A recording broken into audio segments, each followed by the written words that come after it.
What's up, everybody? Happy Monday. Welcome in to the Creators Lounge. I am your host, Ken.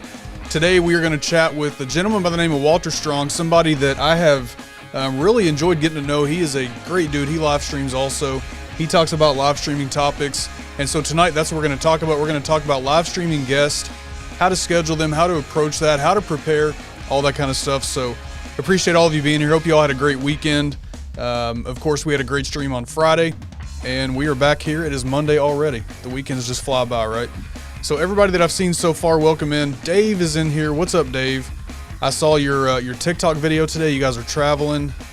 Good stuff, good stuff. I love what you're doing, man. It's always great to see you. We got Dan B. What's up, Dan? Great to see you. Of course, the lovely Mrs. Coach. I was telling Walter before we went live that, we have kind of a tradition during the countdown. I got to blow Mel a kiss. I said, Walter, that wasn't for you, man. That was for Mrs. Coach. So that's our pregame tradition, I guess. So I saw Chris. He said he was here early. What's up? Burton's Beard Reviews. What's up, Scott? Good to see you, man. We got Mark Brown. Ellie's in the house. Great to see so many awesome people. So, hey, again, we're going to chat with Walter about live streaming guests, scheduling guests, things like that, how to approach that. If you are here live catching this, should be a great show. Make sure, of course, if you have any questions, drop them in the chat. If you don't mind, use Q: before the question. That'll highlight it in yellow. You can use the word question, something like that. That'll make sure it gets my attention. We are definitely going to have a Q&A towards the end, so if there are any questions that you want to hang on to until then, feel free. But even Darren, you can drop them in there, and we'll make sure those get answered. So what's up, Damien? What's up, Corey? Great to see you all. All right, if you are catching this on the replay, do me a favor. In the comments of the video, once it's posted, just drop a comment down there. Let us know that you stopped by. I appreciate you, whether you're here live or whether you catch this on the replay. So, all right, here we go. So Walter Strong, once again, this is another live streamer. Great dude. I'll let him introduce himself.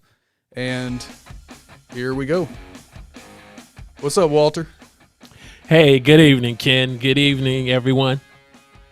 It's great to have you on. Like I said, we've had some good conversations. Of course, I've been on your stream also. You stream on Saturday mornings, but I'll let you introduce yourself. Why don't you let the crowd know who you are, what you do, wherever you came, whatever you want to talk about. The floor is yours, sir. Appreciate that. Good evening, everyone. My name is Walter Strong. I am a content creator, live streamer, most importantly, a humble servant of God who loves God and family, and YouTube.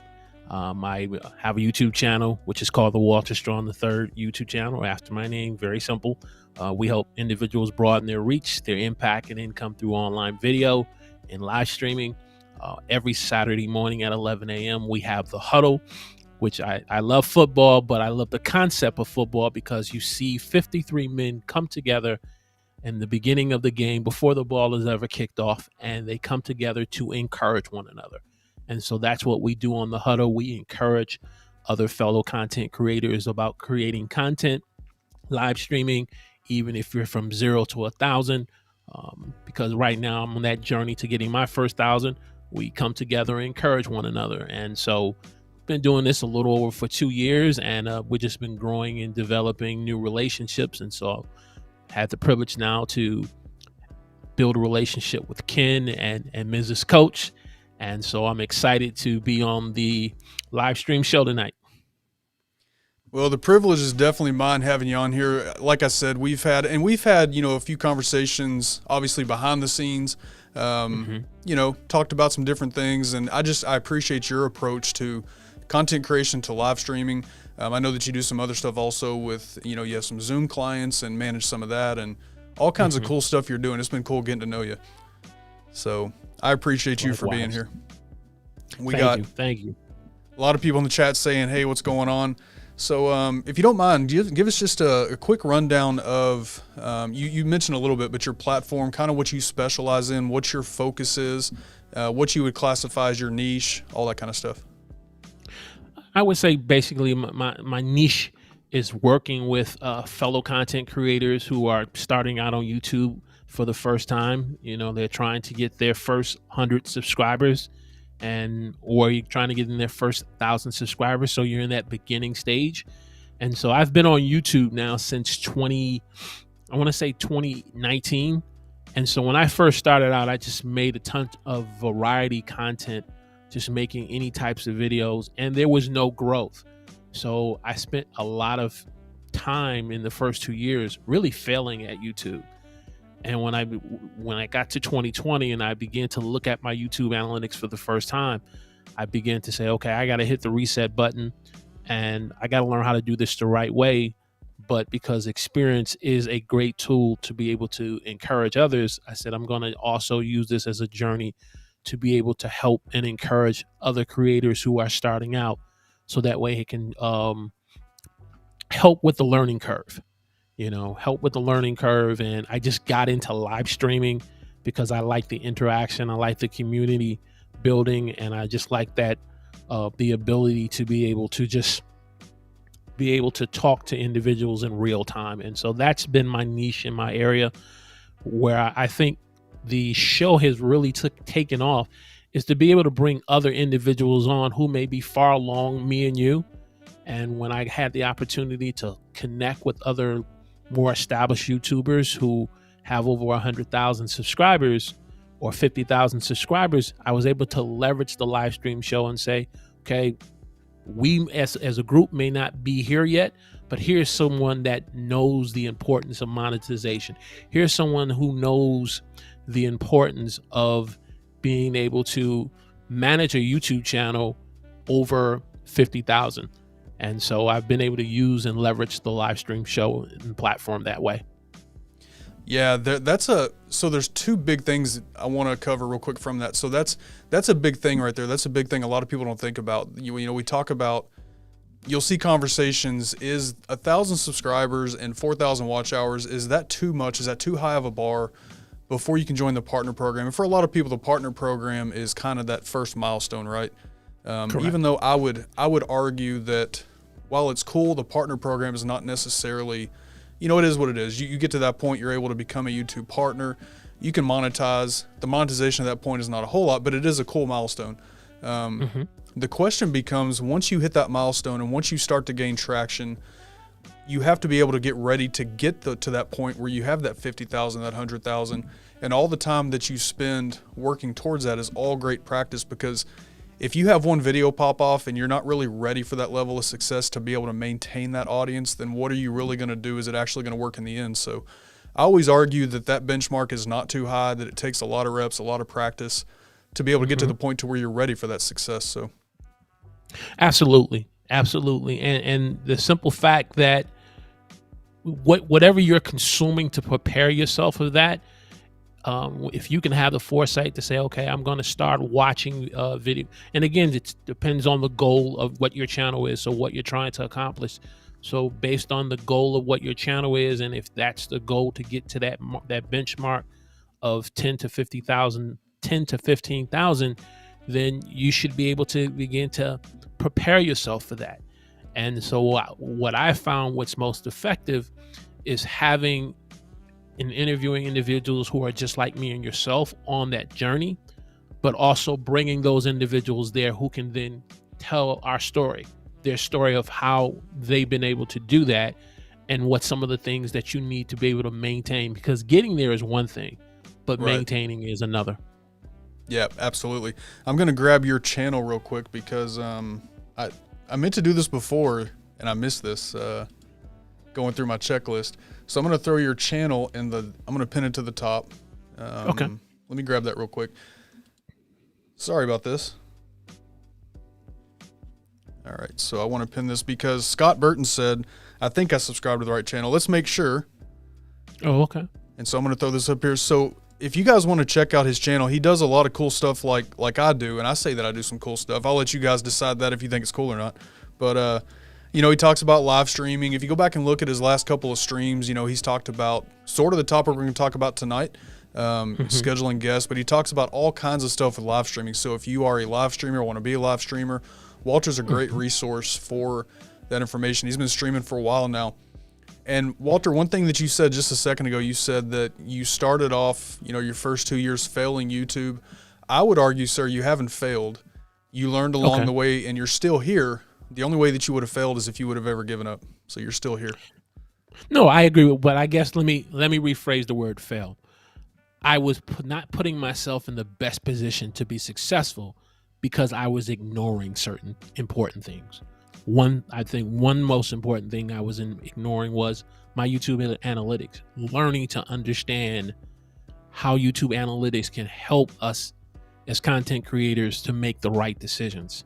And I guess because of that, because when you watch sports, like I do in the NBA, you're constantly hearing, well, the analytics say this, the analytics say that. So you may end up having a negative view or perspective on the word analytics. And as a result, when someone says you need to go read your YouTube analytics, that negative perspective kind of discourages you from doing that. And as a result, I just kept making videos that I just thought was important because everyone wanted to be inspired. Everyone wanted to be motivated. People wanted to know about their passion and purpose. And all the while I'm making those videos, I'm getting 1, 2, 5 views. I'm getting some views, but I'm not getting the views that I've experienced in the last year. And once I begin to start looking at my analytics and listening to others who really teach about analytics from a standpoint, when you want to get to that benchmark of 10 to 50,000, that's where your YouTube analytics come in. And once I made that switch, then I said, okay, I know what I need to do now to put myself in the best place of success. Absolutely. Yeah. I'm glad you're still here, man. I'm glad you're still here. The analytics are important for sure. I want to go through the comments real quick. So Chris, my buddy Chris here, I'm going to give him some grief real quick. There goes Ken using that dirty word again, niche. Niche is not a dirty word. Niche is what you don't do, sir. Chris has about 15 different topics on his channel. Good buddy of mine. Otherwise I wouldn't pick on him, but it's good to see you, Chris. Yeah, I saw that comment. And Chris, let me ask you this question, especially if you are blessed enough to have a daughter or a son that you have to put through college, or have put through college at one time. And when they said, okay, I don't know what I want to major, but you're putting out $25,000 to $40,000 for what it used to be for 4 semesters. Now is what, one semester now, $25,000 to $40,000. You wouldn't be too happy with that young person if they said, I still don't know what I want to major in. I just wanted to major in everything. You're going to like, look, before I pay another tuition bill, you better pick a major. Well, if we expect that of our young people, then I think how much more should we expect that of ourselves if we want to give great value to our viewers? And no knock to variety content, but that's how I've kind of come to understand what niching down means to me. Yeah, same here. He does some cool stuff on his channel, but it is a variety, and he knows I'm picking on him. He's a good dude. Hey, what's up, Lisa? Good to see you. I was trying to find a term for niche in my last TikTok. I have to go check it out. I haven't been on TikTok as much today. I need to go catch up though. Dagan subbed the other day. Yeah, he was in. Dagan was in the chat when I was on with you that morning. Okay, so Dagan, great. Dagan's a good dude. All right, so make sure I didn't miss anything. All right, so again, we're going to talk about live streaming guests, and we've got some tips. I've got some tips kind of lined up that we'll talk about. We're going to run through these. So tip number 1, we'll go ahead and get started here. So tip number 1 I have, be clear about the goals of your channel and platform. And I know from your stream, this was one of your tips also. So you and I are kind of in agreement on this. Yes. So when somebody says, the clarity about their platform, why is that important for scheduling live stream guests? I believe it's important because when you invite a person to be a guest or to collaborate with you, because you can also use this from a collaboration standpoint, that person who's trying to consider about, coming on your show, they want to kind of have an understanding of what your show and your platform is about. If it's a platform that's educational, how is it educational in the standpoint? Are you educating individuals in terms of, let's take tech form in terms of helping individuals how to select the best type of tech gear for, if you're working with a budget, then they have that individual that you're bringing on. If they do tech as well, it gives them a clear path of then how they can come and truly add value to your audience. But if your goals and your channels are unclear, then it becomes a little difficult. It becomes difficult, I believe, for the potential guest to come on because they really don't understand what they're walking into. Yeah, no, I agree. I have, and I'm sure you've been in the situation also. Anytime somebody asks me if I will be a guest on their live stream, on their podcast, on any part of their platform, if I know them, like you, I'd seen your stuff. I kind of knew what you were about, so I was like, yeah, absolutely, let's do it. I've had people on TikTok approach me that I was not familiar with them. One of those being Morph. He's a Twitch streamer, but he was. I know him now. I had him on a few weeks ago. I've been on his Twitch stream, but when he first reached out, I had never really had much, I hadn't seen much of his stuff, so I wasn't sure what he was about. Podcasters have asked and stuff like that. I always go look at platforms because there's a few things I want to see. Number one, I want to see what is your platform representing? And this goes right along with, are you clear about what your platform is, right? And there's a few other things too, like, I want to vibe ethically with that person. There's a whole list of things, right? I don't want to get involved in anybody's public drama, stuff like that. I know you mentioned that also. I'm the same way. You mentioned that in your stream. Sure. So there's a lot of things I look at, but yeah, that clarity is definitely one of them.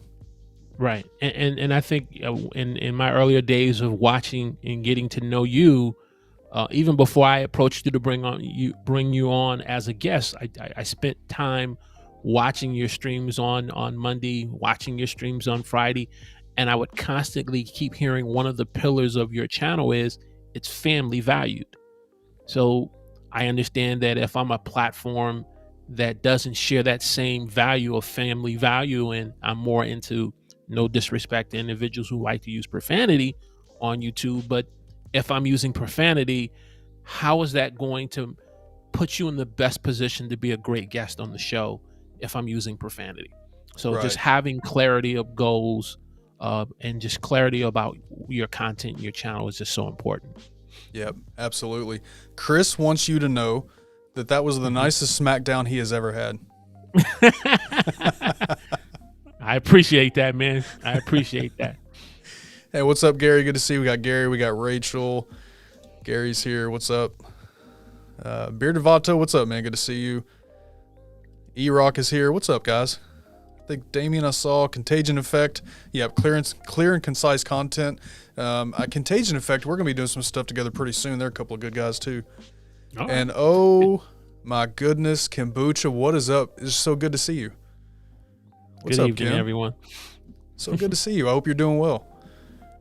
So yeah, absolutely. I think that, I would imagine that depending on who you're reaching out to, just to kind of wrap this point up, that I think most people, especially most people that have been at this for a while, that have a clear vision of what their platform is, if you reach out to them for them to appear on your show, then they're probably going to want to know for sure and be able to see that you have a clear vision also, because if it doesn't jive, then it just doesn't make sense to be part of the show. Right. And then just one pro tip from a standpoint, we're kind of speaking in terms of reaching out to individuals that maybe fit within our sphere of creating, in terms of our subscribers and our growth as growing together as a community. You may have and the desire to want to reach out to someone like a Sean Cannell, a Nick Nimmin. Well, guess what? That's one of the questions they're going to ask you right out of the gate. What is your channel about? Do you have clarity? And if I click on your YouTube channel and your banner tells me nothing about what your channel is, or you have nothing in your about page, me saying one thing to a Brian G. Johnson is one. But if nothing on the platform shows that, and the videos I upload on 1 month, I don't upload for another 6 months, there's nothing there that kind of gives them a good comfort level to say yes. Right, absolutely. Angel, good to see you, man. Hope you're doing well. All right, so that is that point. Now, the second point kind of goes right along with this. Second point, research your potential guest. So where they're going to want to research you and know, do you have a clear vision? What is the purpose for them being a part of your show? You want to research your guest also. We were kind of talking a little bit about this, but when you research potential live stream guests, what are some of the key things you look for? I'm looking at it in terms of, the type of content that they've done maybe in the last 3 months. looking at what their viewers are responding to, and I'm also looking at the topic that I want to pull from that research, because the topic that I'm pulling from is something that you already have an expertise in. That's one. Two, I'm also looking at in terms of how long you've been on the platform. I'm looking at social media. I'm looking at websites. I'm looking at trying to get to know you more from a personal level, even though it's online. If you're married, you're a family man or a family woman. So that way I'm approaching it in a warm relationship versus no research. Ultimately is basically a cold inquiry that will probably receive a big NO. Probably fall flat. Yeah. Mm-hmm. So absolutely, there's early on when I was doing interviews, I've been doing interview live streams for a couple of years also, and early on, a lot of the stuff that we're talking about, like I didn't really have a real grasp, right? I just knew like, oh, these people are cool, like I want to talk to them, so let me send them an email, let me see if I can reach out to them. And most of the time the interviews worked out. Obviously I've had either no response or a no, sorry, I can't do it. But you sort of understand as you kind of mature through this creation process and really understanding what all goes into this. I think you mature to a point to where you realize that you need to know, just because you enjoy, like there's a bunch of creators I enjoy, there's a lot of channels that I enjoy watching, but would I have them on a live stream? Probably not. And it's not because I don't necessarily want them on my channel or anything like that. It's just because the content is so different that it wouldn't really make much sense. And so researching your guest is very important to know, who they are, even beyond their content. Who are they? There's, I'm curious your thoughts on this. There's one more thing that I think goes into this also. And I'm certainly early on, I'm certainly guilty of at least thinking this way. Early on, a couple of years ago, I would try to schedule guests that I thought would bring me something, that I thought, oh man, if this guy comes on, then I'll probably get some subscribers or something like that. So I didn't particularly care necessarily about researching them. I was more thinking about things that are really not the right thing to think about, but, oh, if I invite him on, if he comes on my show, I'm going to get a bunch of subscribers. So let's see if we can come talk to him. What are your thoughts on that? Do you think that I know collaboration is a great way to be seen, but should that be like a primary goal, I guess? No, it definitely shouldn't be a primary goal, but I remember making those same mistakes in my early live stream interviewing, of just interviewing people who were professionals, family members. I was really cutting my teeth in trying to learn how to interview. And as a result, I was just saying, okay, let me bring you on. And I really didn't do any research in terms of the topic that I really wanted to discuss, and I just wanted to bring them on. And then when I took that same approach in trying to approach YouTubers like that, that the way that I was doing with family members, friends, anyone that I felt like I could get on my show, I began to understand that this one, it could paint me as in a negative light, that I'm basically after something from the person, instead of looking at how can I bring value to them by bringing on the guests and bringing value to the audience. So, but I definitely made that mistake for sure. Yeah, we're right there on that one. That's exactly what I was going to say next. I think if your focus is on what's in it for me, then you're not focused on what value is this bringing to my audience. And then is that stream really even necessary at that point? Because if you don't bring value to your audience, are they going to come back next week? Are they going to come back next month? If our job is to bring value to our audience, and if that's not our primary goal, then we're already sort of failing, if you will, Correct. Angel says, this is actually great because I'm trying to formulate a summer speaker series for a company I'm launching, so this is helpful, particularly the doing your homework part. Yeah, I appreciate it. Absolutely. Great. I mean, and you can take this and use it from a podcasting standpoint, live stream, collaboration. If you're a person who has to collaborate or interview individuals in your profession, kind of taking these tips and making sure you have clarity about what you're trying to accomplish, what you're trying to bring before individuals, the research aspect it puts you in a better position and it being successful for yourself, but most importantly, the audience, because the audience is going to let you know, and it's going to be known through views.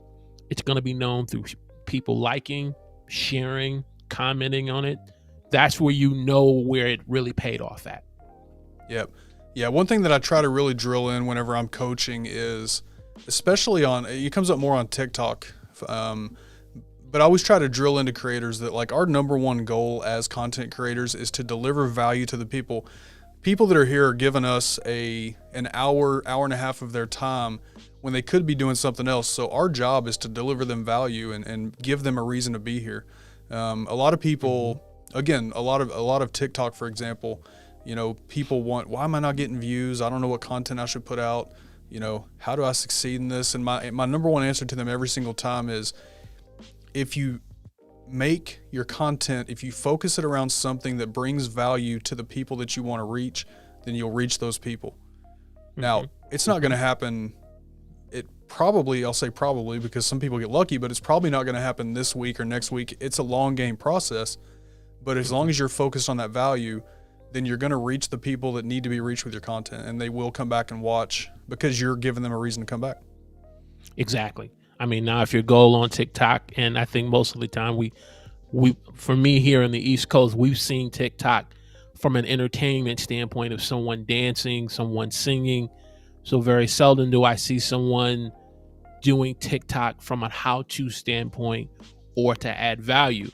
And so if you're an individual who's constantly viewed TikTok from the lens that I've seen it, it's going to be difficult for you to see some significant growth. And again, it kind of goes back to the goals. Why do you want to do TikTok? Why do you want to get up and do YouTube videos and do live streams? What's the true motivation behind it? And if you don't have that clarity, then it's not going to take you to the next level of researching. Yep. Yeah. And the reason I bring TikTok up in this example is because, for whatever reason, that seems to be, compared against all other platforms, that seems to be the one platform where a lot of people are there because they just want to go viral. They just want to, have a ton of followers. And that comes across, and it comes across in their content. It comes across in their intent. And so there's a lot of value to be had on TikTok. There is a huge reach there if you use it appropriately. And I think it's important. That's why I always, again, when I'm coaching, I try to say that right up front. This is how you become successful. Because, again, a lot of people on TikTok just want virality when they really don't want virality, because that's not what actually is going to help you or your audience, but it's the value. Understand. Definitely. What's up, Jeff? Good to see you, Doe Whip Dad. Good to see you, man. Focus on that value, not yourself. That's always a needed reminder, so thank you. Sometimes we just need to hear it again to refocus on what's right. Oh, yeah. Yeah, I agree. And that includes me. I mean, that's something I think we all as creators have to remind ourselves from time to time. I heard a great story last year on just being reminded of the fundamentals about, and I'm not into baseball, but the person told the story about how the New York Mets had won the World Series over Boston back in 1986. And I believe it was Bill Buckner. And the point that they were trying to make, that first baseman, infielders, and maybe outfielders, there's a period during spring training where they have to basically learn how to field the ball, and they constantly do that.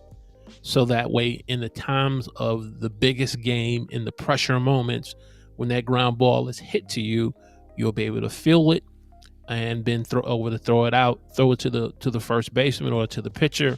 Game over. Well, as we know, Bill Buckner let the ball go through.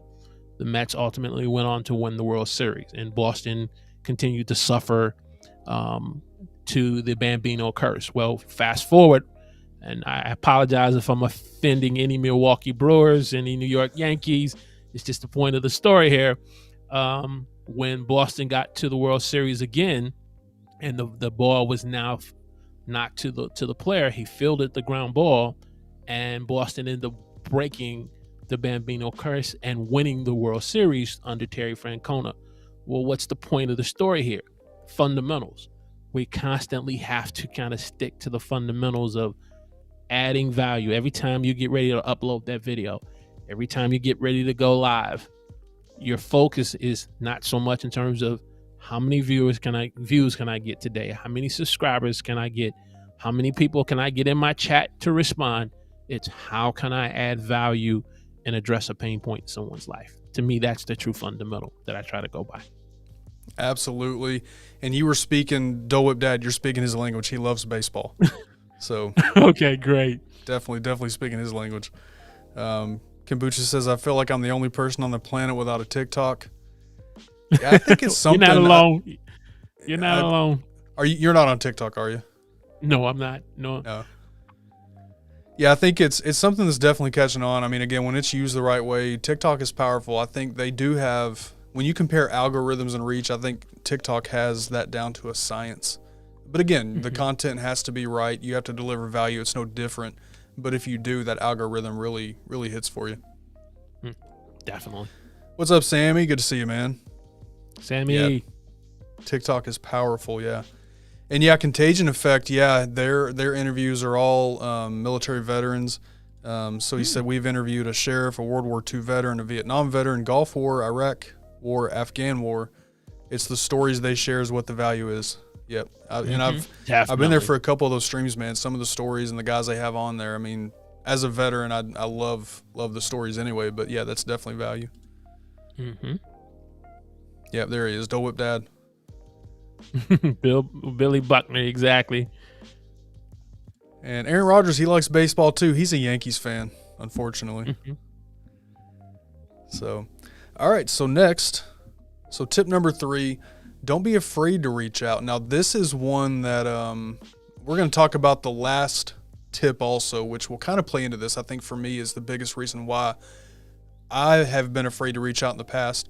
But tip number 3, don't be afraid to reach out. You've been doing this for a couple of years. What's been kind of your progression or your experience of being afraid to reach out to somebody? My approach has always been to try to reach out to someone from a professional approach, leading in through using a social media platform such as LinkedIn. And if I can find the individual on LinkedIn and begin developing an online relationship with them, and then at the same time watching them on YouTube, because they know me now on 2 platforms, it kind of gives me the confidence to be able to reach out. Now, in the beginning, when I was trying this approach, there was definitely, and we'll get into the last tip, which is imposter syndrome, that feeling of that, you just don't feel like you're worthy. You don't feel like you're good enough to be able to approach someone like that, or you feel like you just don't have things at the level where you want it to be at. So I definitely went through that, but I think it was a matter of just saying, okay, here's your strategy. Let's try it out. And I started it with working with YouTubers. Before, I really wasn't interviewing a lot of YouTubers. I'm interviewing entrepreneurs. I'm interviewing professionals that specialize in a particular area. So I was trying it out with them. And when I began to see some success with it, when I did approach my first YouTuber, and he basically said, let me get one of my team members to get back to you, I immediately went to the mindset of, this is his way of saying no to me, because he didn't come out right and say yes. So when I asked him for his email, he gave it to me. I said, oh, he's definitely going to say no now, because he's giving me his email. He's kind of letting me down, easy. I email his team and I share my my who I am, what my channel was about, and what the show was about. And when he came on, in the response back and said, oh, definitely, I'll come on, because I've been watching some of your content. And now I'm saying to myself, you're a co-author of a best-selling YouTube book. You are a person who has over 100,000 subscribers. You have over 1 million views, and you had your eye on me. And at that point, that's when I realized, began to say, okay, you got to stick with this strategy. And so part of not being afraid is having a strategy, having a professional approach of how you reach out to someone, versus saying, hey, I would love for you to be on my show at Saturday at 11 a.m. Can you join me? There's nothing there that that will really be attractive to you to say, even if you have been watching some of my content, why would you want to say yes to that? So you just gotta have a strat. You gotta have a strategy. I gotta give Aaron Rodgers something real quick because he's talking about my Bucks loss. I don't know if that sound is for you or for the Bucks, but either way, that was a tough loss. Really was. Yeah. Oh yeah, definitely. So, but they'll be back. Yeah. We got to figure out the bench, but yeah.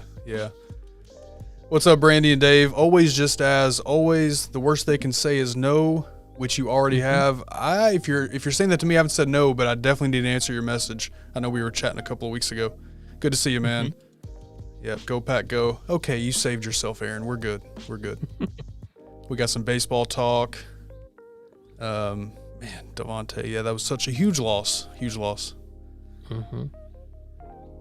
But also you have to realize, and with the last person who made the comment about being able to deal with no, you also have to look at it in terms of how often are you getting no's. Because I approach it from my brief time of working in financial services and insurance. When I wanted to sell an insurance policy and I'm not getting a salary and I'm only getting commission and I'm constantly hearing no, sometimes you have to look at the approach of how you're reaching out to someone. And for me, LinkedIn would be, even if it's not LinkedIn, maybe it's Instagram, because I believe, Ken, you're more on Instagram than LinkedIn. So there's a second platform there where me and you can connect. We're connecting on YouTube. I'm also listening and watching some of your comments of your content. So you see me in the chat. So now when I begin to reach out, I've built some type of online approach to you where it minimizes the fear. It's not to say that the fear won't be there, because the individual who I was reaching out to, I kept coming up with every excuse, even while I'm typing, why this person is going to say no. And when it was all said and done, the person said yes. And I was like, okay, you have something here. You have a strategy here that works. What's up, Motivate? Want to make sure I say hello. Great to see you. And this is why this is a family-friendly show. This is my little girl right here. So that's why my kids do pop in. So that's why I'm always like, yep, it's got to stay, you know, I want my kids to be able to watch. So yeah. I think so. It's really hard to, one thing that's really important, I think, in this whole conversation is being present in their content also. I think if like, now I'm not big enough for people just to reach out to me and be like, hey, can I be on your show? Or can you, people do invite me on their shows and everything, but I think it does make it easier. Like if somebody at least has a general idea of who you are, because you've also been kind of present in their content. You've commented on some of their stuff. Obviously we can't hit every video, can't be part of every live stream, but they've at least seen you. They recognize your name when you come around a little bit. I think that helps also, instead of just what you were talking about, the cold reach out. And I'll definitely on this topic have a whole lot more to say once we get to point number 5, because that for me is really the biggest, talking to me personally, is really the biggest. I don't think that I have imposter syndrome much anymore, but there was a time, and if I'm being honest, it can still kind of creep in my mind a little bit when I'm thinking about, I wonder if this person will want to come hang out and chat, So I'll have more on that also. Talking about LinkedIn, that is something I need to get more involved in. I know that LinkedIn can be very valuable because you can literally find, different, talking about marketing and different people, you know exactly who they are in a company and stuff like that. Right. Yeah, I need to get more into LinkedIn for sure. And I've yet, from a long-term strategy standpoint, once you get to that place of monetization of over 1,000 and you get to that point where you're looking to make money online through merch, through online courses, or through other ways of creating other streams of income or brand deals or sponsorships, because I'm slowly building that relationship on with LinkedIn. The more I keep working at that, the goal ultimately is, if I'm able to hook up with a person of a brand on LinkedIn, I can then go back to previous LinkedIn connections. Remember when LinkedIn in its old days, it would say, can you have someone refer you or endorse? I think it was called endorsing. So I can be able to go to certain individuals and say, hey, look, I'm looking to approach said, Elon Musk, for since he's in the news lately. And I'm looking to bring him on and to talk about possibly building a brand deal or sponsorship, because I have an established LinkedIn presence along as a YouTuber. I think ultimately it can open doors of future opportunities, some of the things that we as content creators are looking to do. Yeah, there's one creator that I want to have on my show at some point. And I've actually reached out to his. Now this guy is so big that he's got a whole secretary team and whatever. Like I've never actually talked to him. I know who I've been talking to behind the scenes is one of his. I don't know if the right term is secretary or what, but basically the virtual assistant, I think. His assistant, yeah, the people that manage his schedule. And that is Charlie Barons, who's a comedian out of Wisconsin. Okay. He's a content creator, but he's a comedian. He does a lot of short skits and stand-up comedy and stuff like that. He's going to be on the show at some point. It's not something. I guess the approach that I would have to it is, how did you get to where you are as the creator that you are now? Like, where did you get your start? So it would definitely be a content creator focused show, but also some of the fact that I respect his comedy. I think he's awesome, and he's a Packers fan and a Bucks fan and Brewers fan. He's a Wisconsin boy, so got to talk about that too. Definitely. What's up, Ryan? Good to see you, man. Dave says imposter syndrome never. When we get to that point, I'm going to tell you why I don't suffer with it anymore, at least not to a crippling point. But yeah, when I was researching for imposter syndrome a couple of months ago, there's something I came across that I was like, what? I can't believe this was actually a thing. And now I'm like, okay, this doesn't bother me anymore. And so we'll get to that for sure. Definitely. Yep. Brian, oh, come on, man. You know you're a lot cooler than I am, man. You got the whole line down your beard. You got the great sound, the great lighting. You got it, man. You got it. You got it. Home and away. Yeah, we're going to make that happen, man. And like I said, Contagion Effect, it's Mel has a better military story than I do. She was a tougher soldier than I was. So what's up, History Quest? Good to see you, man. All right, so tip number 4. Tip number 4, be personal in your contact. So this is something for me that I think is really, really, really important. I've heard people recommend before that you have kind of a blanket email that you'll send out, and that definitely makes it easier to reach out to multiple people at one time that you may want to have on. Me personally, I think it's important to have a personal approach. I think you want to come across, when you do reach out, you want to come across that you at least know, have a working general knowledge of who this creator is, that you've watched their content, that you know what they're about. And so for me, I think the reach out, whether it's email or whatever, needs to be personal. I don't think this is something you talked about necessarily, but I'm curious what your thoughts are on this. Oh yeah, definitely. And I think I approached it from the standpoint and not in terms of being personal in your contact, but reaching out from an email aspect of being able to ask, is it possible, can we have a conversation together? And that conversation, whether it being through a Zoom call, Google Meet, or even through a live stream software where you can meet with them one-on-one, not on live. I felt by doing that, it gives the individual a better opportunity for them to get to know me as an individual, and also in terms of me getting to know them, because they know of me. Right now they don't know me as a person on being on the show, but they know of me because I'm connected with them on social media. I'm connected with them, maybe being already subscribed to their channel. I'm constantly watching some of their. Now, every guest that I want to bring on, do you have to do that for everyone? I don't believe you have to do it for everyone, but there needs to be certain things where you have a personal touch to it that gives them that say, hey, look, I can sit down and have a good natural conversation with them if we're having a cup of coffee together.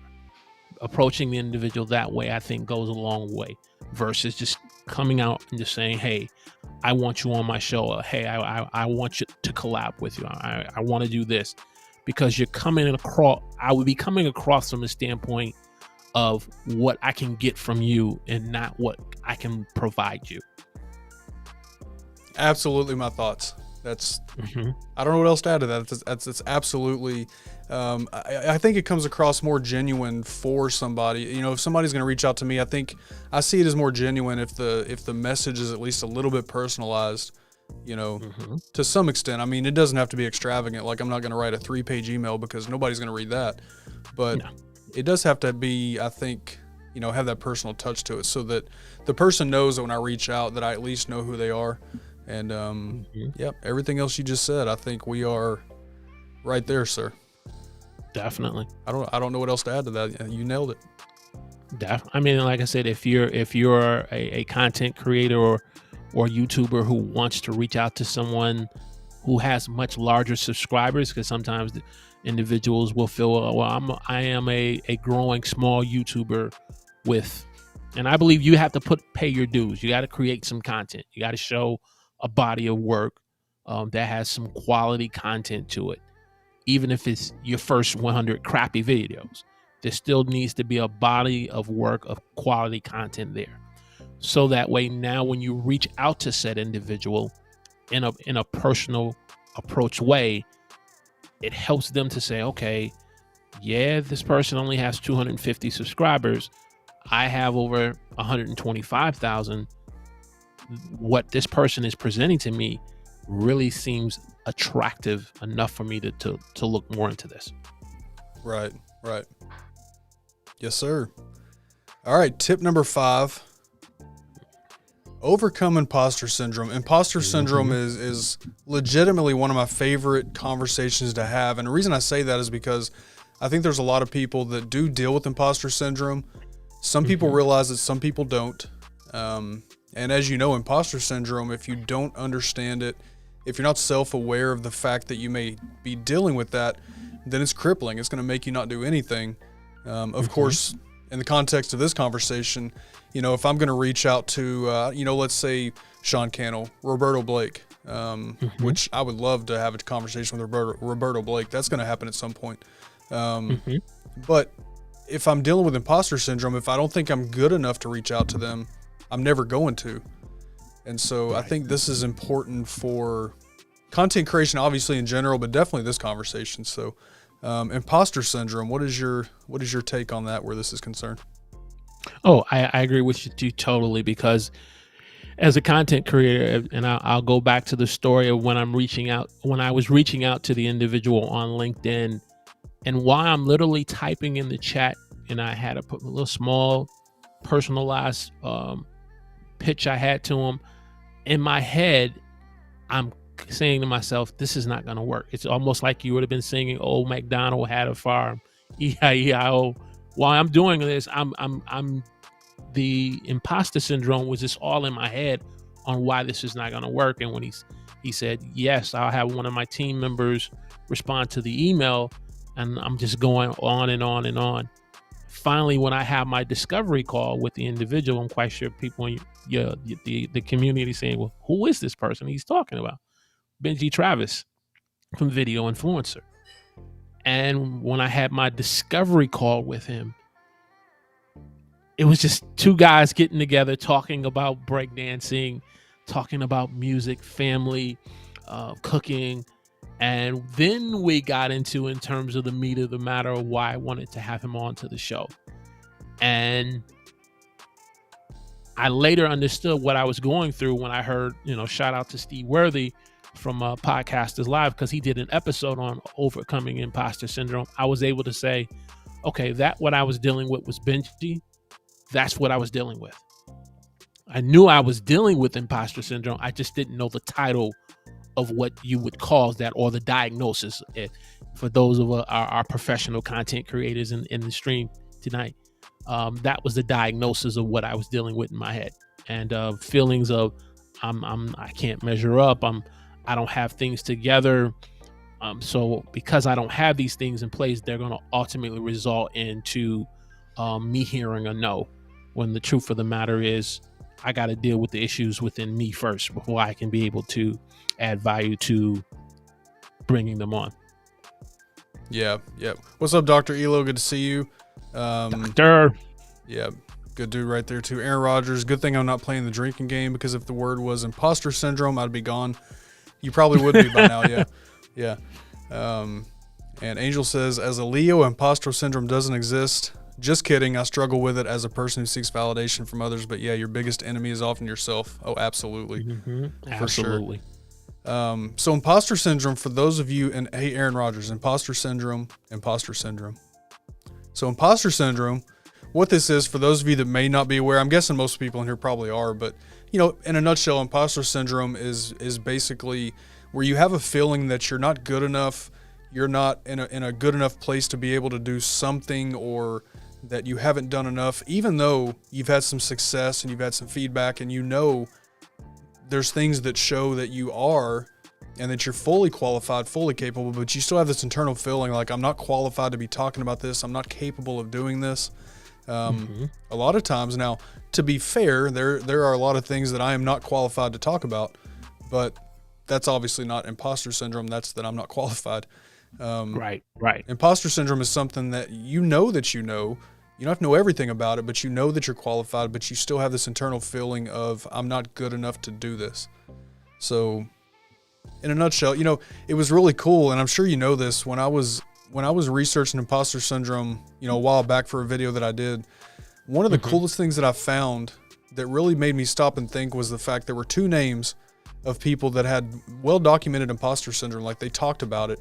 That was Maya Angelou and Albert Einstein. Both suffered from imposter syndrome. And if you think about the stuff that they did, Maya Angelou, beautiful words, beautiful poetry, so much good stuff she put out there. Albert Einstein, I mean, a genius, right? And exactly. they feel like they're not qualified, not good enough, like they have imposter syndrome. That blew my mind when I learned that.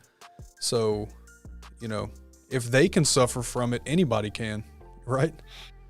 Exactly. And even if you may not be dealing with it at the level of what you've dealt with it in the beginning, but even if there that feeling of emotion, of fear of, I don't think I'm going to be good enough in being able to pull this live stream off tonight or today, whenever you're doing your live stream, I do try to embrace it and say, okay, I feel this way.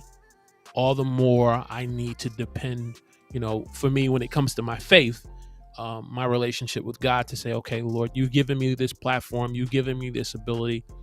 I'm going to depend on the things you've given me to be successful at that.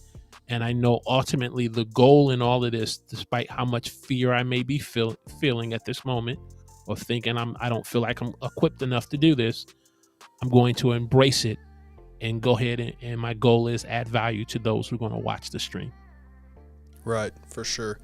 Yeah, I mean, imposter syndrome is something that will, in the context of what we're talking about, reaching out to,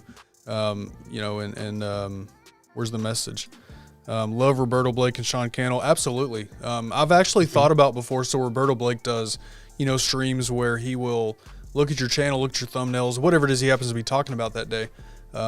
He'll kind of look at your stuff, and I've been tempted to send him that super chat and get mine looked at, but I'm like, no, he's going to tear me apart. And so, which is a great point in terms of, I'll be honest, and there are times where you'll say, do you want your channel looked at? And I'm like, I got a relationship with Ken. He'll go nice on me. And I'm like, I'm not putting my channel up there for black. That feeling of you don't think what you've put together is not good enough. That doesn't mean that you can't need improvement. We all need to be improved in some way. But what I'm dealing with is that feeling of what I've done so far is just not good enough. And to me, that's just a sign of imposter syndrome. Yeah. As a content creator, I have to learn to overcome. Yeah, I mean, if I'm being honest, it would be a good thing for Roberto Blake to look at my channel and tell me what I'm doing wrong, right? It would be amazing, because that's the kind of feedback that we need. And to speak to your point, like if I ever did a channel review on mine, I'm going to be respectfully honest. Yeah, I think that's important. That respectful, positive but critical feedback is important. Coming from the right place, of course. There's places you definitely don't want it from, but you know what I'm saying. The positive, helpful but critical feedback is important for all of us. And I think one big thing for all creators to really understand is that sometimes you need that critical feedback. And so I think Roberto Blake, I think if I ever did that, that'd be amazing. He definitely knows what he's doing, and he's smart about it. He's good about it. He's straightforward about it.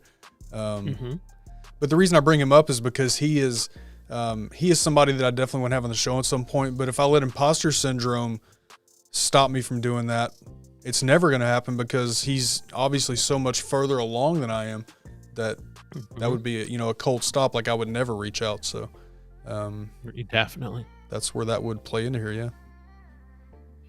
Yep. Grub Mud, good to see you, man. Good to see you. Hope you and your daughter have a great night. I appreciate that. Charlie Barron's 2023. We'll see. Maybe we'll make it 2022. Sometimes getting torn apart can help. You, coach, helped me with a couple issues. Channel keywords shows true strength to be vulnerable. Yeah, for sure. And it all comes from a place of wanting people to be successful.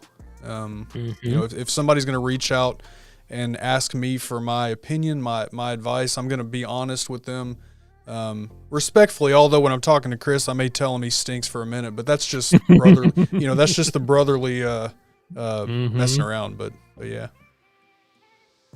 Imagine if everyone with imposter syndrome chose not to share their knowledge and experience with others. That would be horrible. You don't need to be an expert to help others. Oh, for sure. That's right. Yep. I know that's something that Jeff, Dole Whip Daddy's talked about a lot before also. Doesn't allow us to provide our value or serve others, right? Correct. We all start at zero. Absolutely true. Definitely. So those are the 5 tips for scheduling live stream guests. Walter, from all of those, I'm sure there's something that I didn't throw on there that you also feel is very, very important that's just not on the list. So what is I guess the biggest thing to you that was not on that list?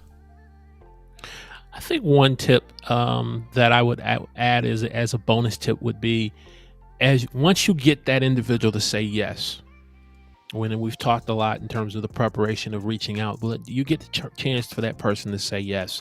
The value in being able to have a pre-interview conversation with the individual, I think, is so valuable.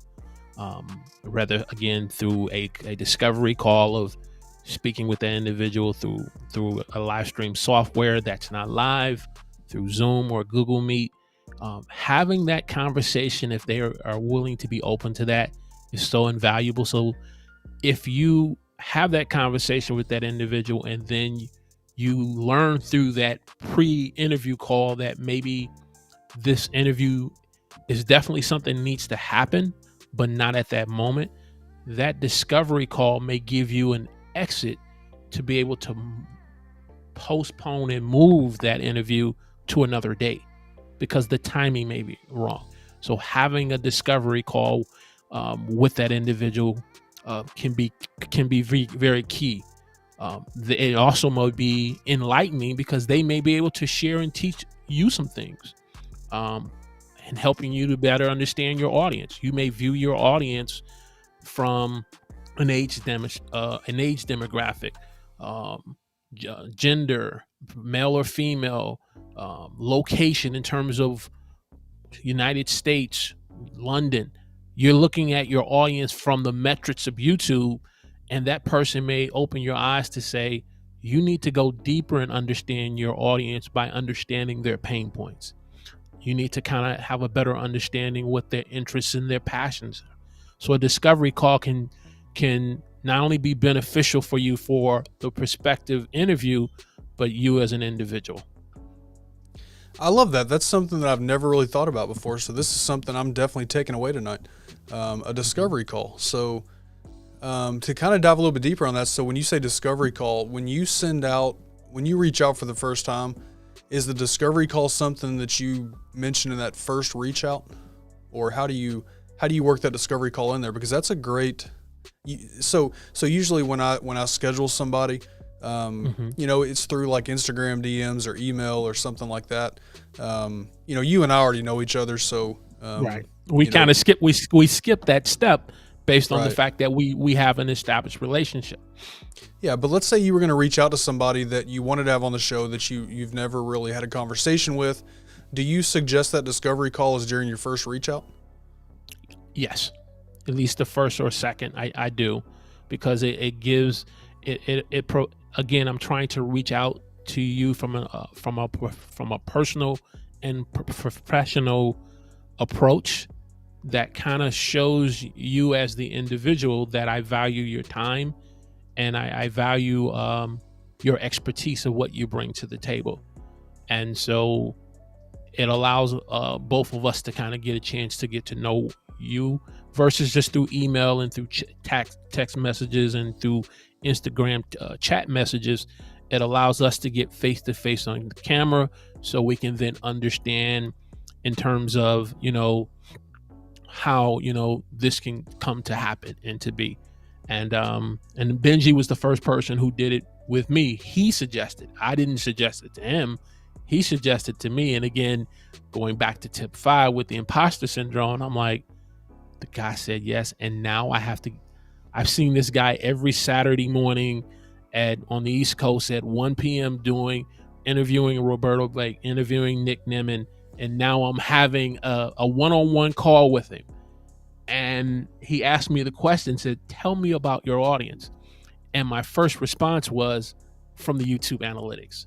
And then he challenged me and said, let me know a little more about your audience. So that way, when I come to do the interview, I have a better understanding about their pain points, their interests, the things that they're looking to accomplish that they want to do on YouTube, that you share on how it's possible for them to do it. And so the discovery call became so important to me that if I'm going to reach out to someone for the first time and they say yes, that's something that I have to try to bring, rather if it's podcasting. I even had an individual who reached out to me from a podcasting invitation, and this individual is, you know, has a relationship with Pete Carroll, the Seattle Seahawks coach. And one of the things I asked her was, is it possible, can we do a discovery call? Well, she wasn't open to that. And ultimately the interview and the podcast never happened because I really just didn't get a good feel of an understanding of who she was, what type of content she was making. Even though I watched and listened to several of her podcasts, I couldn't get a good feel on how I could be a good fit for her show. And because that we never did that discovery call, I kind of felt like we never got past first base. And so as a result, I declined the interview. I'm gonna that's definitely a takeaway for me tonight. I appreciate that. I'm gonna yeah, I love the discovery call idea. That's something I've never done.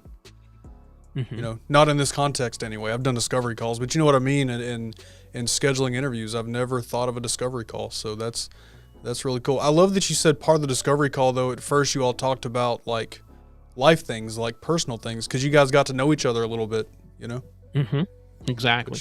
And again, you talked about Roberto Blake, who is similar, an individual I'm interested in getting on the huddle as well. I was fortunate to interview Dale Roberts from Self-Publishing with Dale. And one of the things he hit me to in our discovery call was, you know, I shared with him my desire to get Roberto on. He said, how have you been reaching out to him? And I said, through LinkedIn, because I'm only connected to him through LinkedIn and I'm subscribed to his channel. But the difference is, whereas I don't necessarily give him super chats, whereas you may, he said to me, well, if you're trying to reach out to through LinkedIn, that's probably the worst place to try to reach out to him, because he's always busy and it's not a priority for him to respond through LinkedIn.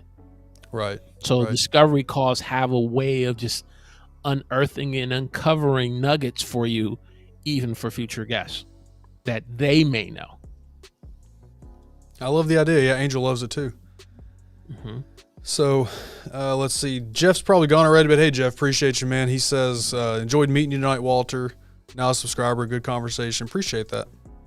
Thank you. Thank you so much for giving me the opportunity to add value to you. And those of you, I view every person that gives me that privilege of subscribing as a person who I have the opportunity to give value to. And so I'm truly honored and humbled tonight of just the overwhelming reception.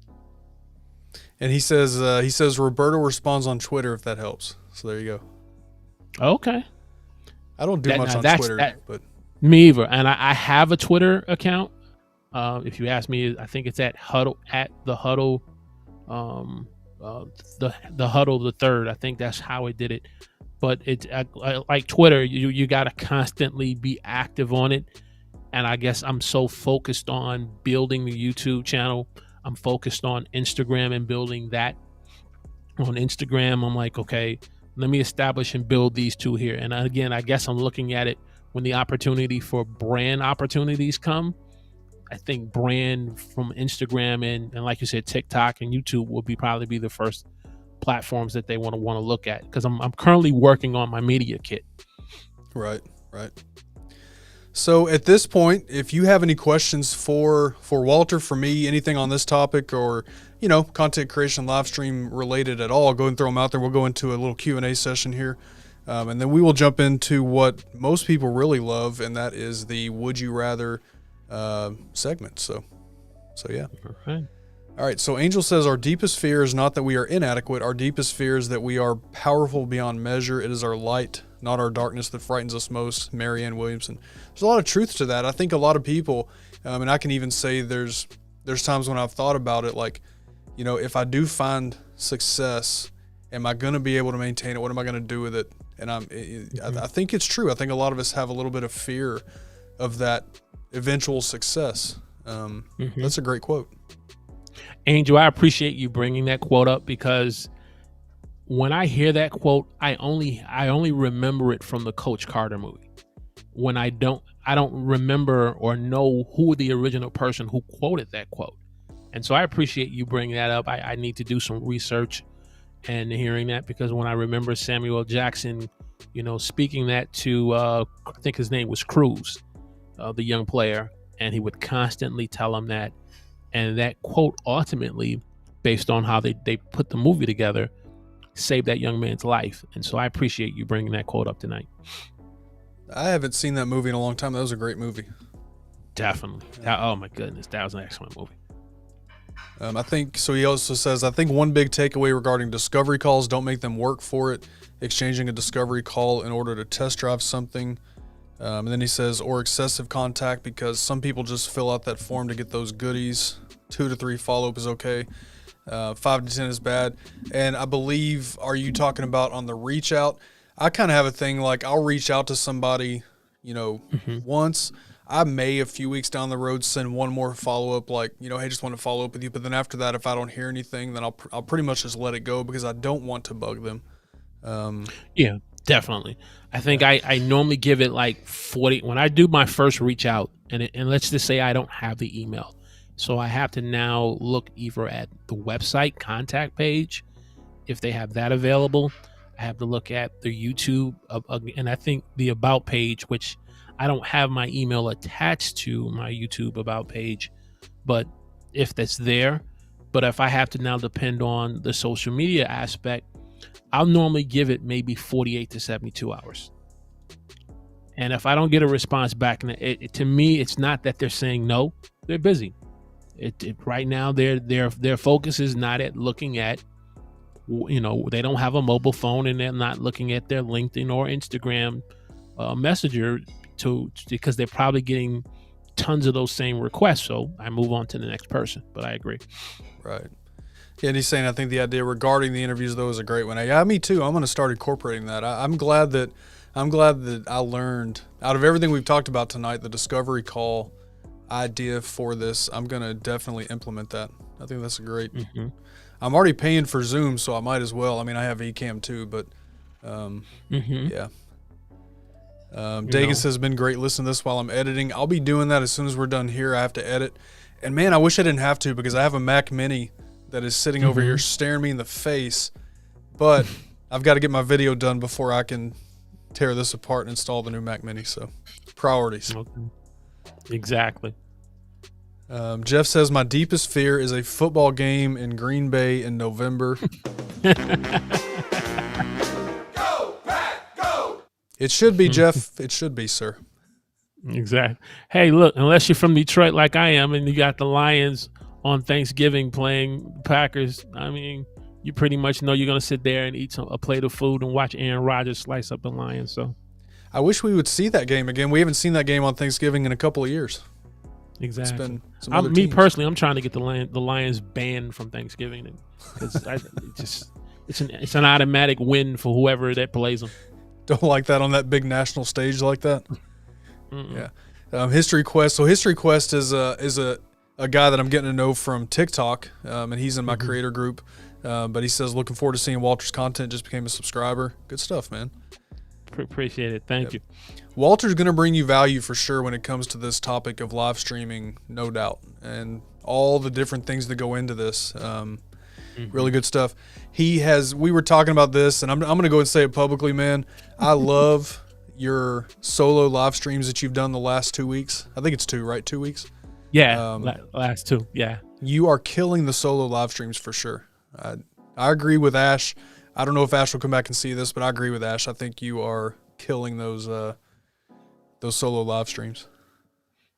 I appreciate it, and it's just a matter of just adding value. Some people say, well, what's your secret sauce of being successful, doing shorts or being successful at doing live streams? I every Saturday morning before I go live, after I say my prayers, eat my vitamins, for all you Hulk Hogan fans. No, I'm just kidding. I listened to a Kobe Bryant inspirational video that he made, the late Kobe Bryant, and I just let him just talk into my ear. And then once that video goes off, I hit the live button and say, hey, look, the same way this young man was able to be successful in life and basketball and as a father, this is part of my journey in being successful on YouTube. So having that motivational song, video, whatever it is that gets you in the zone, that gets you in the mindset that when you go live, your community is waiting for you. So. Yep, absolutely.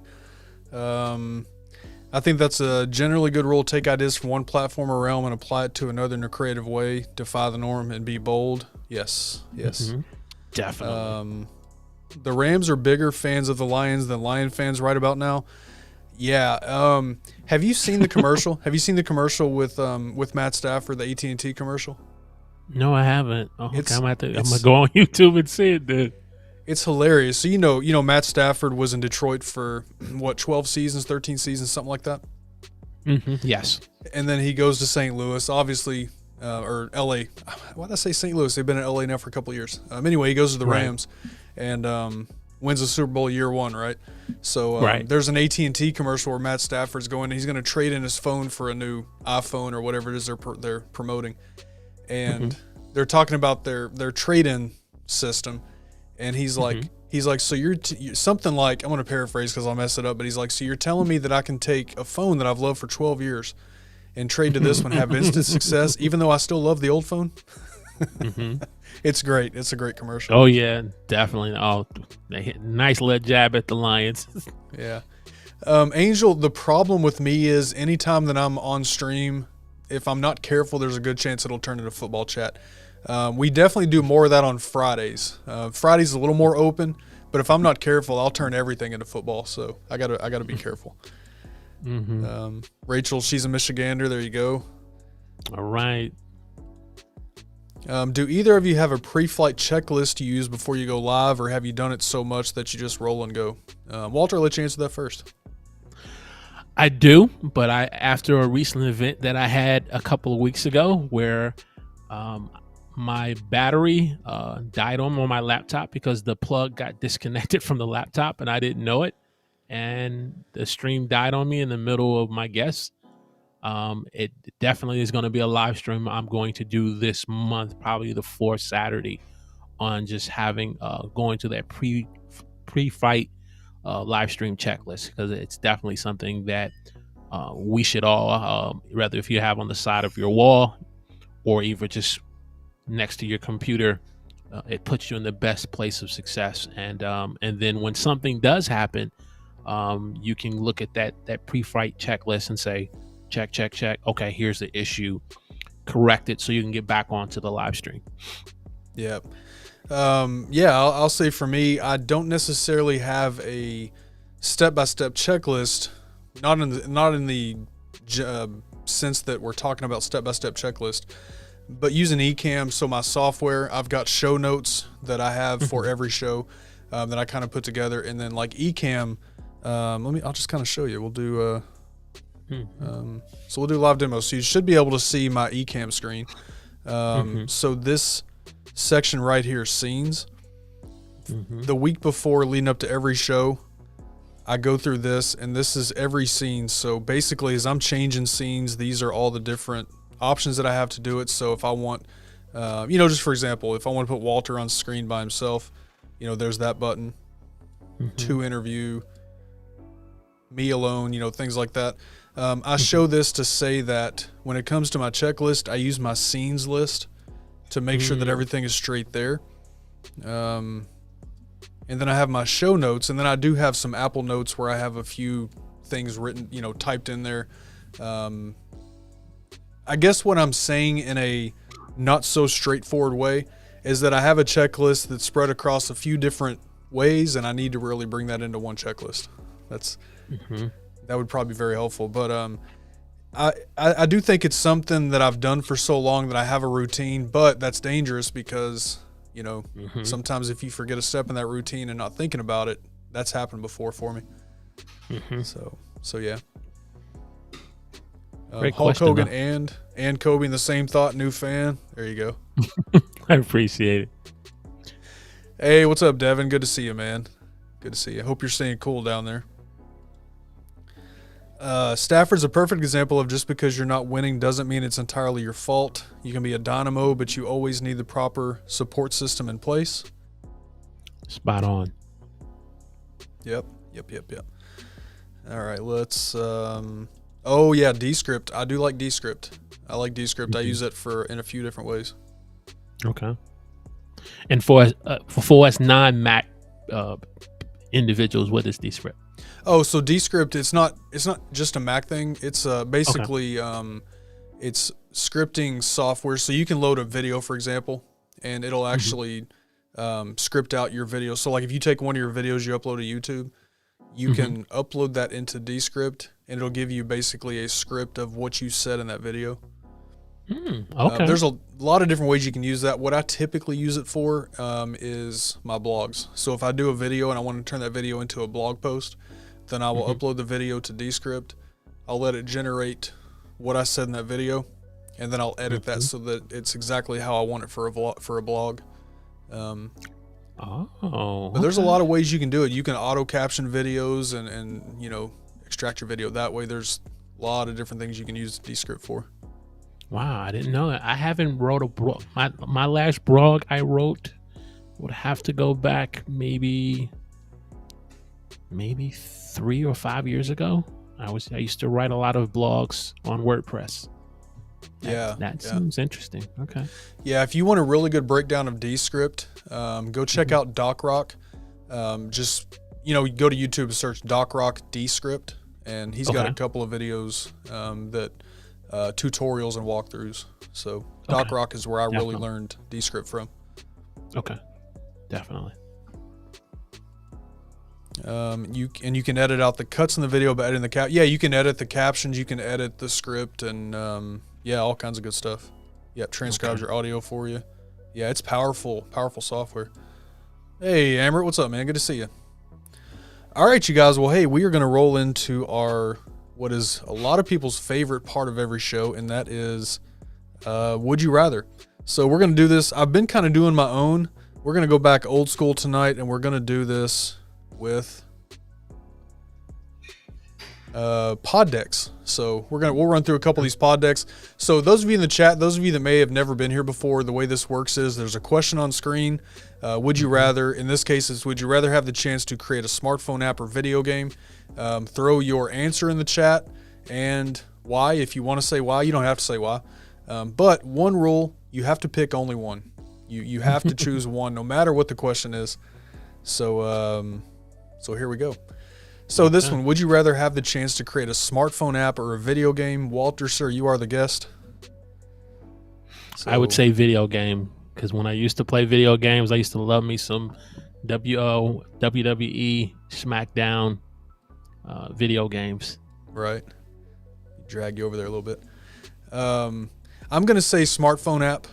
And the reason why is because I would create something that would help content creators in some way. I don't know right now what that would be necessarily, but it would be something content creation related for a smartphone.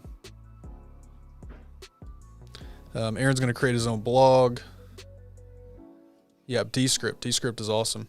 I think you can insert words by simply typing it, can't you? And it edits the video. That part of it I have not tried, so possibly. That one I'm not sure about. Gives me something to play around with, though. Video game, Ellie says. App, yes.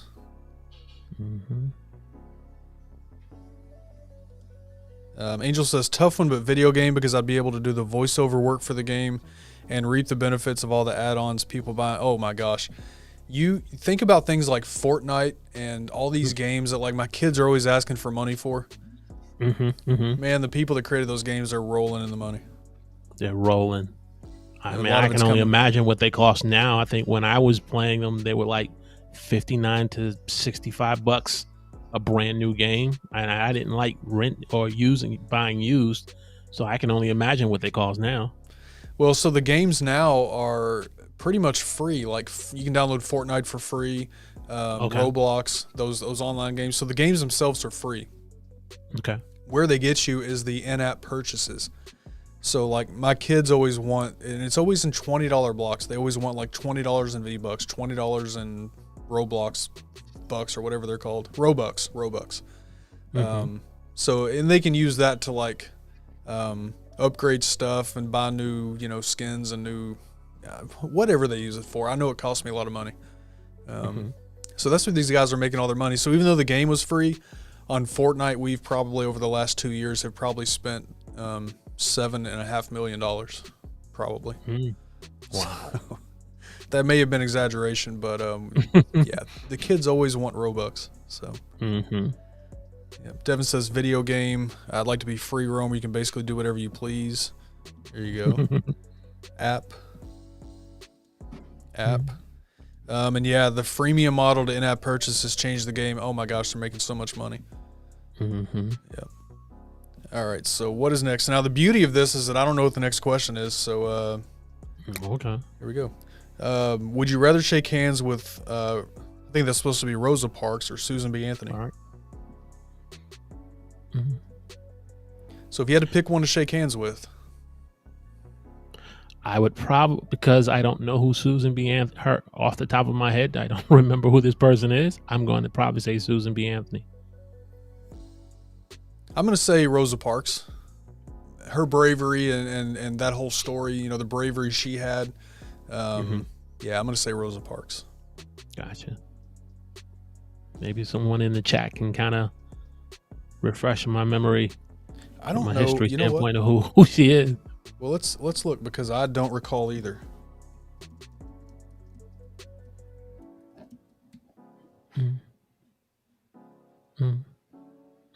All right, she was the champion of temperance, abolition, the rights of labor, and equal pay for equal work. So yeah, two important movements, but I'm going to stick with my answer and say Rosa Parks. Okay. Rosa for sure. Susan B. Anthony's dollar still an open me. Rosa Parks. Rosa Parks. Yeah, Angel's right on top of it. Labor rights and equality. Okay. See, I've learned some things tonight. This has been a successful show. I've learned some things. Definitely. Rosa Parks. Mm-hmm. Yeah. Okay. What we got next? Would you rather never use toilet paper again or wear wrinkled clothes forever? Would you never use toilet paper again? Wear wrinkled. I'm going to say wrinkled clothes. So he was going to fix annoy me. Angel says for the last question, both, because they both help with civil rights and elevating women to equality, yay feminism. Yeah, both important things they worked on for sure.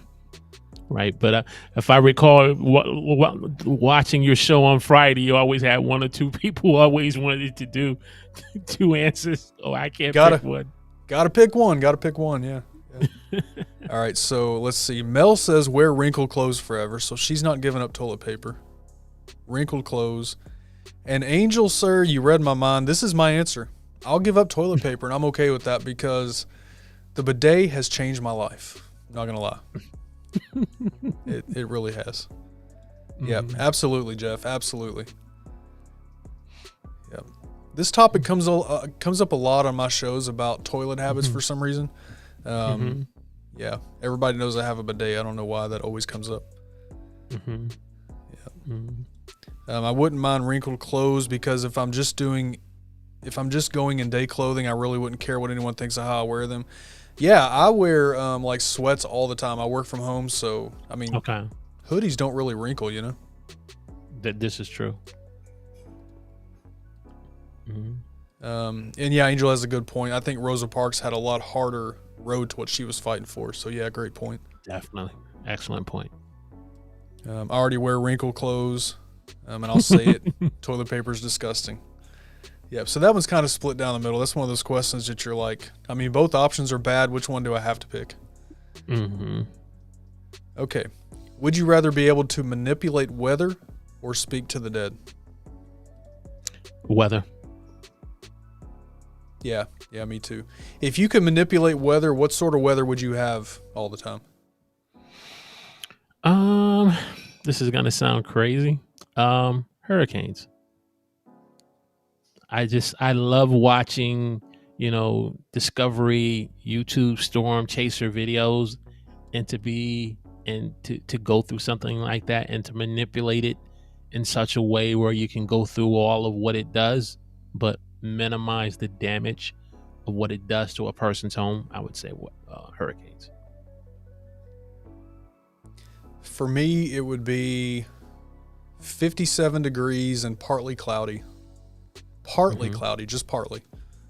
All the time. Mostly sunny. I guess mostly sunny. What's the difference in mostly sunny and partly cloudy? I'm not sure.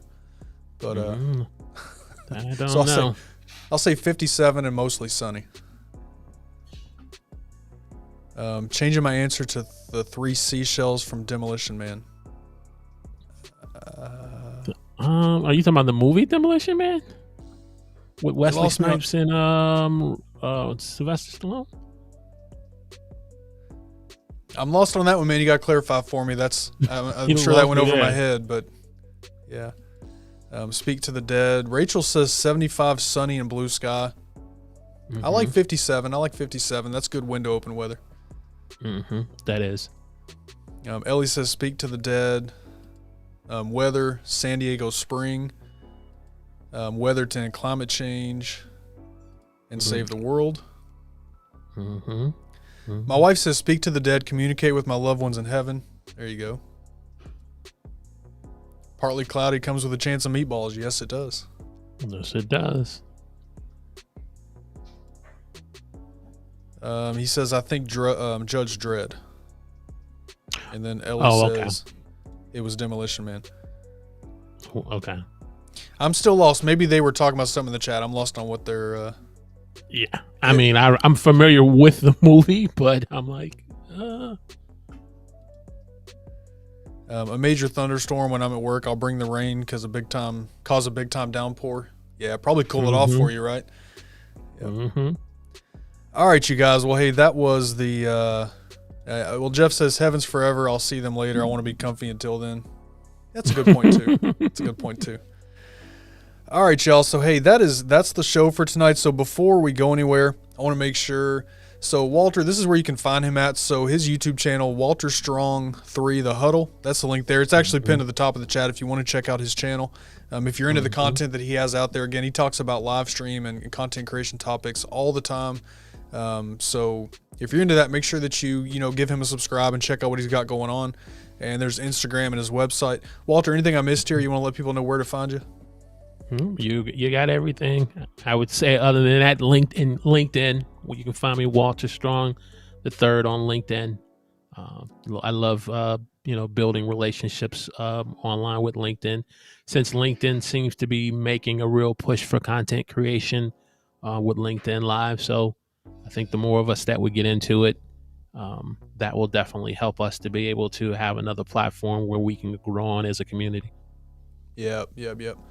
LinkedIn is something I never think of. I need to. I just started a LinkedIn not too long ago after I was on a podcast with somebody, and they tagged me in a post on LinkedIn because they shared it there. So I had to create an account so I could go interact with that post. Or he didn't tag me in it. He basically, he put my name there and then he shared it with me that he had done that. So I had to go create an account so I could say, yeah, this is me. So yeah. All right. So yeah, that's where to find Walter at.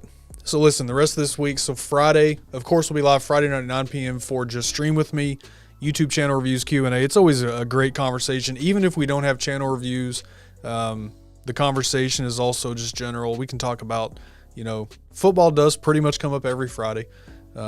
We can talk wrestling because I know Walter a lot of times is watching SmackDown and the show. So, whatever people love to talk about, it's always a fun, great way to end the week. So that's Friday. I love your segment of win for the week. That's what between listening to the Bloodline and Roman Reigns and hearing the wins for the week. Those are two good wins for me on Friday. Yeah, I love it. I love focusing on good things that happen. I think focusing on positives helps us just maintain that perspective. But then it's also a great, everybody's family, so not everybody has a great week. So if anybody ever wants to talk about, a bad week, I'm definitely down for that also, because I think it's important to be there for each other in that way. Definitely. We also have the Just Hit Record creator community. That is at justhitrecordofficial.com. If you want to join that, it is a free private community.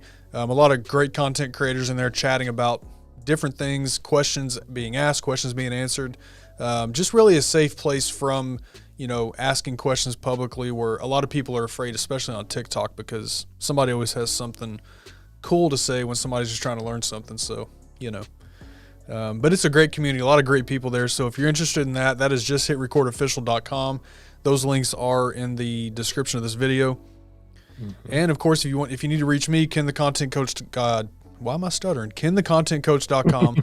My email, ken@kenthecontentcoach.com. And then all my social media links are in the description of this video and every other one. Apparently I need to add LinkedIn to that because that is missing. And so I need to get on that. So, hey, Walter, it's been a great chat. I always love getting together and chatting with you.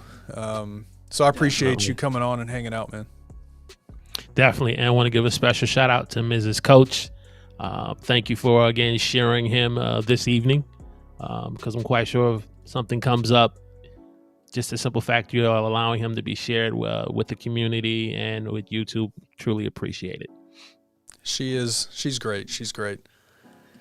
Okay, so Angel says 3 seashells are what the future uses instead of toilet paper. Okay, now I get it. Okay. All right. I get it.